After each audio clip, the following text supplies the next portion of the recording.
Doctor साहब शुक्रिया, आपने कीमती वक्त निकाला। डॉक्टर साहब, अभी जो हमारे स्टैट्स हैं अल्हम्दुलिल्लाह it's been a few weeks के हम इसी सतह पे चल रहे हैं। जब हमने पहली, दूसरी, तीसरी, चौथी वेव तो अब अल्हम्दुलिल्लाह ख़त्म हो गई है, लेकिन as compared to the previous waves क्या हम इसे एक टेम्प्रेरी फेज कहें या फिर ये अल्लाह करे परमानेंट सूरत हाल हो जो इस वक्त है?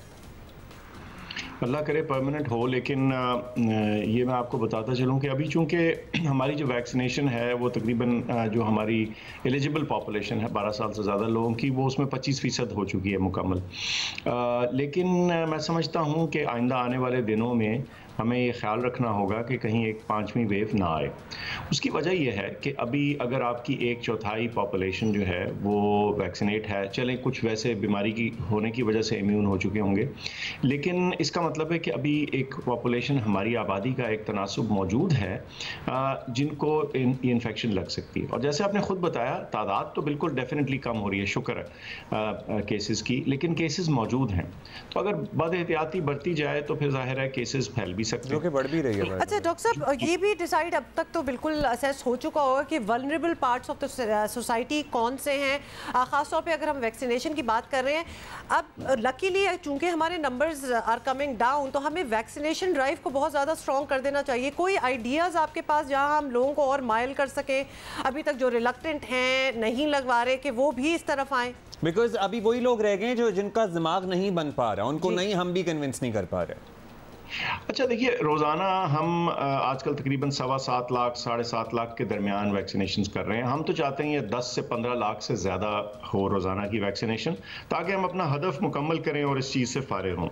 अच्छा, अब इस तक पहुंचने के लिए बिल्कुल आपने ठीक कहा कि वो तमाम लोग जो शायद रिलक्टेंट का, या मैं कहूँ रेजिस्टेंट तो नहीं है, लेकिन शायद इतने माइल नहीं है कि अच्छा अब हम जाके वक्त निकाल के जाएं और वैक्सीन लगवाएं, शायद थोड़ी सी जो फालतू एफर्ट करनी है वो करने को तैयार नहीं। इस हवाले से हमने मोबाइल टीम बहुत सारी तश्कील दे रखी हैं सारे प्रोविंसेस में, और वो काफ़ी एक्टिवली काम भी कर रही हैं।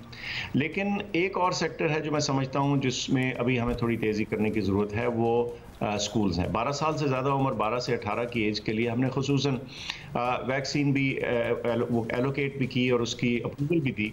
और अब आपने देखा होगा कि आज तो ये जो mRNA वैक्सीन है फाइज़र, ये FDA ने इसका जो अप्रूवल का प्रोसेस है उसका पहला मरहला तय कर दिया 5 से 11 साल वाले बच्चों के लिए भी। तो कहने का मकसद ये है कि हमारे नौजवान कम से कम 12 से 18 वाले जो स्कूल गोइंग बच्चे हैं वो ये ज़रूर वैक्सीन लगाएं। उनके वालिदैन इसमें तौक़ुफ़ या पॉज ना लगाएं। उसकी वजह यह है कि हमारा बहुत बड़ा सेक्टर है और हम बहुत सफ़र किया हमने बार बार स्कूलों कॉलेजों को बंद करके। तो अब वैक्सीन का अमल हर सेक्टर में रहना चाहिए जारी, लेकिन खुसूसन यंग लोगों में। अच्छा डॉक्टर साहब, ये पब्लिक हेल्थ में तो आपकी खिदमत सर्टनली काबिल तारीफ़ हैं, लेकिन आप मुल्क के एक बहुत बड़े इदारे शौकत खानम से भी एसोसिएटेड रहे हैं, जिस पे लोगों का एतमाद है when it comes to health services. हम दोबारा से बात करेंगे बिकॉज यू नो मैं कल परसों ही किसी से बात कर रहा था और अजीब मिथ्स और व्हाट्सएप मैसेजेस और कहानियाँ कि वैक्सीन लगाई तो ये हो गया, वैक्सीन लगाई तो कमर में दर्द हो गया और उसके बाद कोई साइड। प्लीज़ हम दोबारा ऑल दो ये बात कर रहे हैं, लेकिन प्लीज़ आप being an expert, being a reliable person जिन पे लोग ट्रस्ट करते हैं, दोबारा से क्लियर करें कि भाई वैक्सीन से कोई साइड इफेक्ट नहीं हो रहा है। मैं इससे ज़्यादा क्या प्रूफ ऑफर करूं, और ये बड़ी अहम बात है कि 100 मिलियन से ज़्यादा, 10 करोड़ से ज़्यादा डोजेज़ लग चुकी हैं, और हमारा पूरा वो जो उनके साइड इफ़ेक्ट्स को कैच करने का और पकड़ने का एक पूरा निज़ाम है जो उसी निज़ाम का हिस्सा है जिसके ज़रिए वैक्सीन लगती है।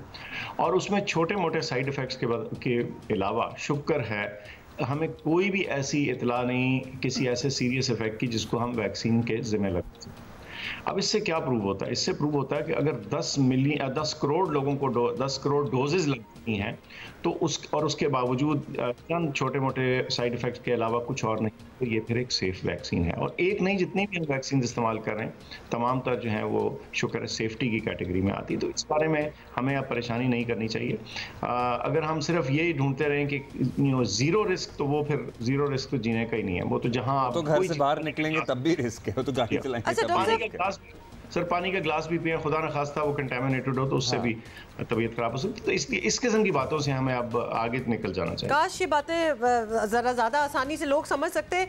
डॉक्टर साहब, आपसे ज़रा थोड़ा सा, आप स्टूडेंट्स की भी बात कर रहे हैं और कितना ज़रूरी है, बल्कि 5 to 11 का भी आपने जिक्र कर दिया है। कुछ स्टैट्स तो आपके पास अर्बन और रूरल डिवाइड के भी आ गए होंगे। नेचुरली हमारे रूरल एरियाज जो हैं जहाँ शायद इतनी अवेयरनेस ना हो आई गेस जितनी बिगर सिटीज़ में, वहाँ भी बच्चे स्कूलों में जाते हैं, तो कोई स्पेशल उनके लिए इंसेंटिव्स हो, कोई इस किस्म की ड्राइव हो कि उन इलाकों में ज़रूर वैक्सीनेशन जो है कराई जाए, समझाया जाए।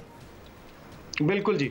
अच्छा, अब ये जो आपने बात की ना बड़ी मज़ेदार, अर्बन रूरल डिवाइड की, हम लगातार दो चीज़ों को जिसे कहते हैं फोकस कर रहे हैं। हमने मुख्तलिफ सेक्टर्स और मुख्तलिफ एरियाज़ जो हैं उनकी अलग से भी स्टेटिस्टिक्स इकट्ठी करते हैं। तो स्टैट्स तो आती हैं, फिर उनको सेपरेटली भी एनालाइज किया जाता है। मिसाल के तौर पर जो 25 बड़ी डिस्ट्रिक्ट्स हैं, जो गुंजान आबाद हैं, ज़्यादा लोग हैं, 25 बड़े शहर भी इन्हीं डिस्ट्रिक्ट्स के अंदर हैं, तो इनके जो स्टेटिस्टिक्स हैं वैक्सीनेशन के भी, बीमारी के भी, वो भी हम देखते रहते हैं।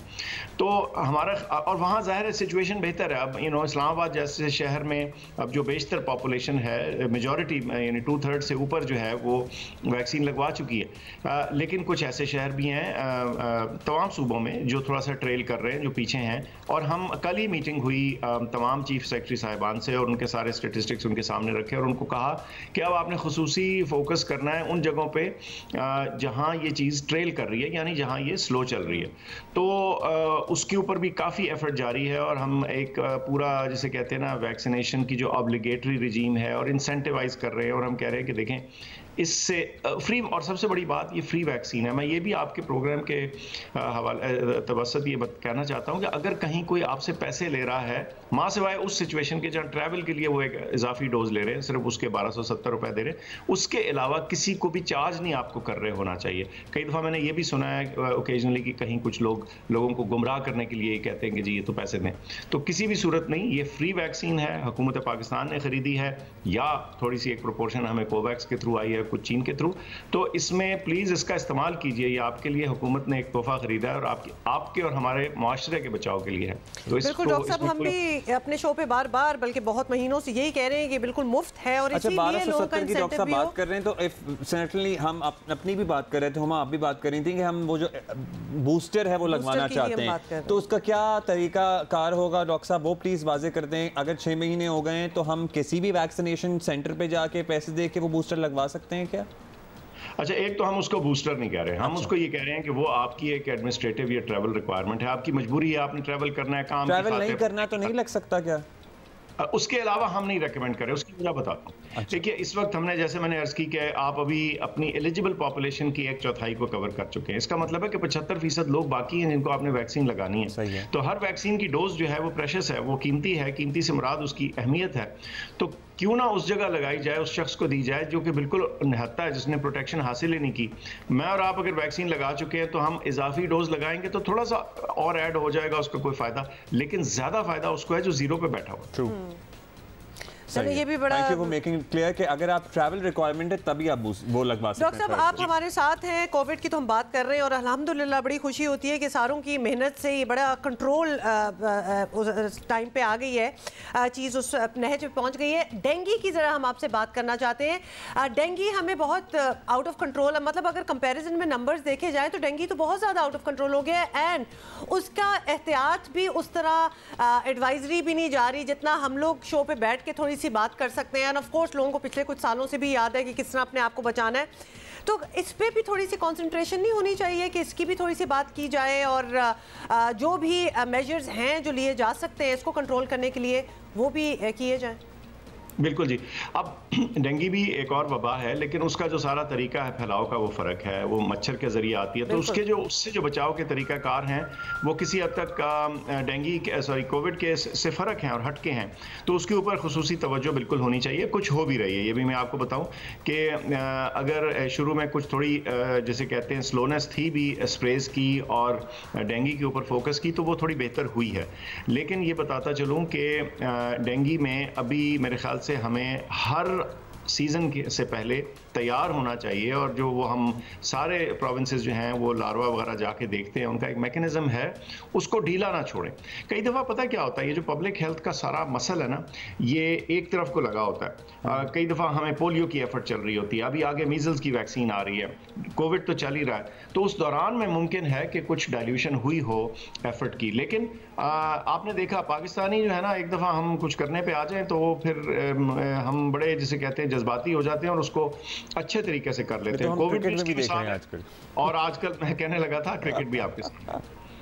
अच्छा, मीजल्स की वैक्सीन का मेरे बच्चे के स्कूल से भी मैसेज आया, तो क्या वही एलिजिबल हैं बच्चे जिन्होंने मीजल्स की वैक्सीन नहीं लगवाई, या सेकंड डोज भी लगवा सकते हैं? क्योंकि ये मैं डॉक्टर से पूछने वाला, तो चलें आप हैं तो आप ज़रा गाइड कर दें। जी, मीजल्स की वो जो आपको उसकी जो गाइडेंस आ जाएगी, अगर आपकी वैक्सीन बच्चे को नहीं लगी तो वो उसको ज़रूर लगवा लीजिए। मीजल्स की जो एक सेकंड डोज भी लगती है, लेकिन आप प्लीज़ अपने पीडियाट्रिशियन से इसमें डेफिनेटिव गाइडेंस ले लीजिए, क्योंकि कई दफ़ा पेरेंट्स के पास खुद भी पूरा रिकॉर्ड उनको याद नहीं होता। तो ये ना हो कि आप फालतू या बेवजह लगवा रहे हो। 2 से ज़्यादा मीजल्स वैक्सीन की ज़रूरत नहीं होती, लेकिन just check your vaccination record as well. Doctor finally maybe you can help us एक और डेंगू के हवाले से, बिकॉज बहुत लोगों के सवाल आते हैं। वो एक ज़माने में बड़े स्प्रेज होते थे और फिर वो मोहल्लों में चेकिंग भी होती थी, और इस किस्म की कोई आपके पास कोई ऐसी हेल्पलाइन, कोई नंबर होगा? मतलब अगर लोगों को लगे कि जी हमारे नेबरहुड में नहीं हुआ and we can maybe call and get it done, तो कहीं कोई हेल्पलाइन वगैरह कोई ऐसी चीज़? अब इसमें मसला सिर्फ ये है कि एक हेल्पलाइन नहीं है, सारे प्रोविंसेस की अपनी अपनी हेल्पलाइंस हैं। मैं आपको ऐसे करूंगा कि आज सबकी एक लिस्ट दे दूंगा, कल आप कुछ उसके अपने प्रोग्राम के ऊपर उसकी वो स्ट्रीमर से चला दीजिएगा, ताकि सबको पता चल जाए कि डिपेंडिंग के वो किस शहर में और किस सूबे में है, वो किस हेल्पलाइन से रब्ता कर सकते हैं। मुझे तो पता है पंजाब की अपनी helpful. Thank you, thank you, keep doing what you are doing doctor साहब, and hats off to your team, जिन्होंने बड़े ही ज़बरदस्त अंदाज से कोविड-19 के वबा जो है इस पे काबू पाने के लिए अपनी खिदमत। No doubts about it, because ये आधे लोग तो ऑब्वियसली ज़रा शुक्र ही कर रहे होते हैं, हर कोई शुक्र कर रहा होता है, लेकिन बहुत लोग कशमकश में भी हैं कि ये हुआ किस तरह कंट्रोल हो गया, लेकिन इसी तरह ही हुआ। और इसके पीछे सर्टनली अल्लाह ताला का करम तो है, लेकिन लोगों की मेहनत भी है, और जहाँ लोगों की मेहनत होती है उसका मोतरफ होना चाहिए। सो पाकिस्तान ने जिस तरह वैक्सीनेशन ड्राइव और जिस तरह से चीज़ इस वबा को कंट्रोल किया है, दुनिया सर्टनली हमारी तरफ ज़रा केस स्टडी के तौर पे देखती है। और ये कहने सुनने की बातें नहीं है, फैक्ट्स एंड फिगर्स साफ चीजें बता